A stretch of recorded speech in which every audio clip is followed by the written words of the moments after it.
Okay, this is a video response for Ruben slash Yahooben66. I started up this car the other day and it's cold out, and as I started it I passed a comment, it's running on half a motor. I just want to clarify what that means. Okay, I wish I had a carburetor to pull out. Everything's tucked away in the boxes and all my buried stuff.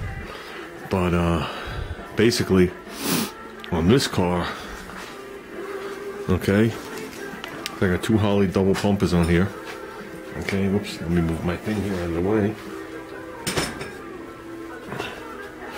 And when you give the car gas, I really don't want to do it, but when you give the car gas, it has two front accelerator pumps. Okay, and I'm only moving these two butterflies or throttle plates, whatever you want to call them, Ruben, and those two in the back there. Okay, and when I give it a little bit of gas, I'm hitting the accelerator pump and it's squirting raw fuel in. Okay, on a setup like this, the plates are, well, the plates are here, and here, and down to 4 in the back. But if you follow this, you can see the curve of the Venturi right here. If you follow that straight down, it lines up with this runner right here.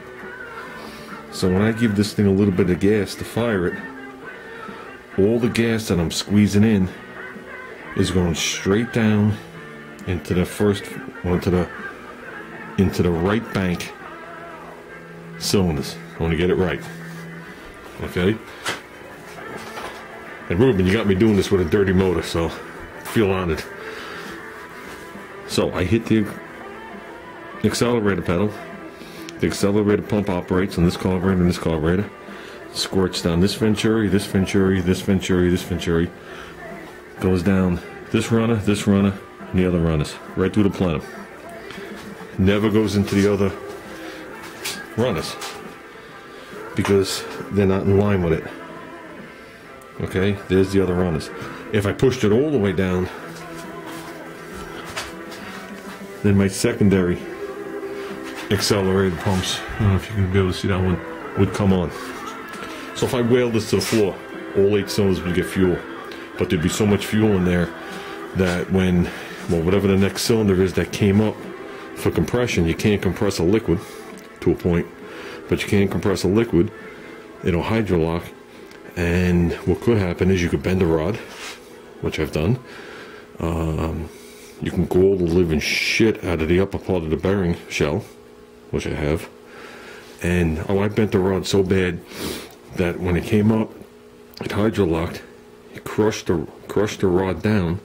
Then when it comes around the other way, the counterweights hit the skirt of the piston.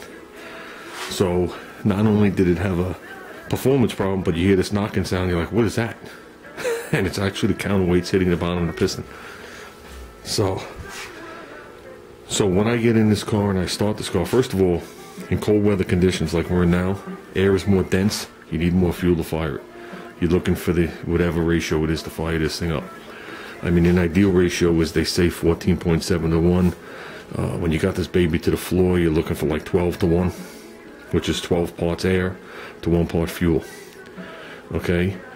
On cold days like this, the air gets dense. Okay? So because the air is more dense, I have to add more fuel to get it to fire, or else it becomes a lean condition. Now this car has no chokes whatsoever. There's no provisions for chokes. There's nothing there. There's nothing. The horns are gone. Everything's gone.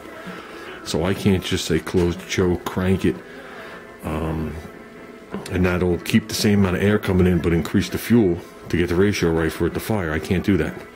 So what I'll do is, you'll see me crank the car, and I just a hair, just to get gas to trickle out. Okay? Because I don't want to hydrolock any of these 4 cylinders on this side. But the gas that is trickling out is raw fuel. It's thick, it's heavy. Okay, it can't get drawn to the other sides.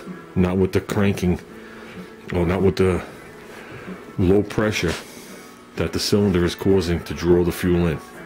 Okay, it cannot go from here to here. It can't overtake gravity. Okay, so you'll see me crank the car, I give it a couple little taps, I'll stop, I'll crank it, give it a couple taps, and then when the car finally kicks off, it's whatever cylinder over here fired first, and then the other ones will start to chime in, but I'm only running on half the motor.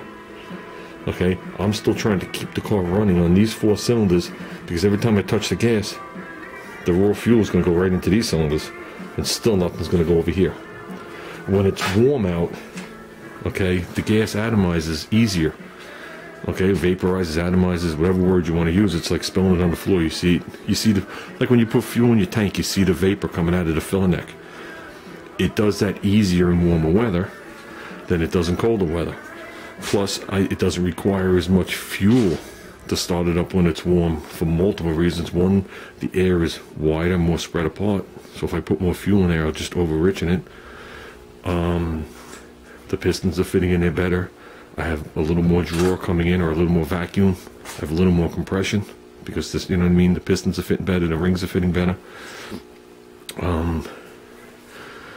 So if you had a normal car, let's say a regular intake manifold, and you just had a regular 4-barrel or 2-barrel, it doesn't matter.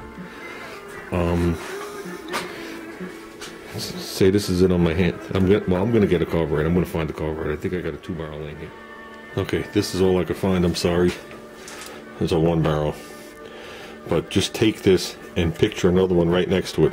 Okay, Ruben, when I do the demonstration.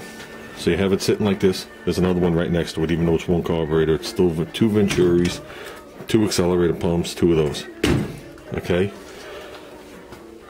This part of the carburetor usually feeds 2 cylinders on this side, and then 2 cylinders on that side. This carburetor, or that Venturi, usually feeds 2 on this side and 2 on the other side. That's what they call a dual plane intake, because one actually sits on top of the other. So now, when I give it a little bit of gas, first of all, the bottom of the intake is flat. So the gas is going to go down there and lay on the bottom of the intake, which they leave very raw. And they leave it raw so when the air goes across it, it can keep the fuel atomized. Okay? But now, I pump it twice, fuel just lays on the bottom.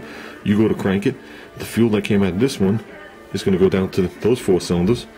The fuel that came out of that one is going to go into the other 4 cylinders. So when the car fires and you start giving it gas to keep it running, you're feeding 4 cylinders with this one, 4 cylinders with that one. It's just the way it's going to go down and in.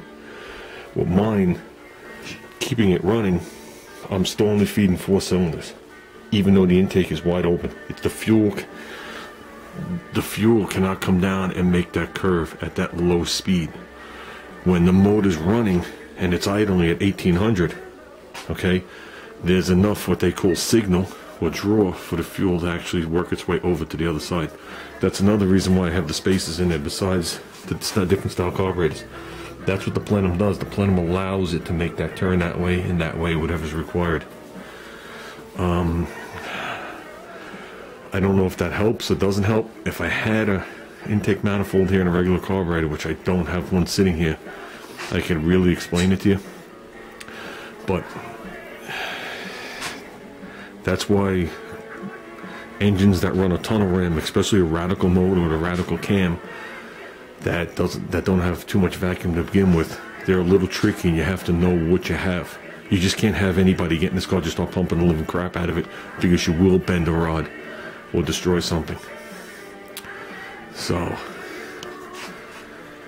I think that's about it. So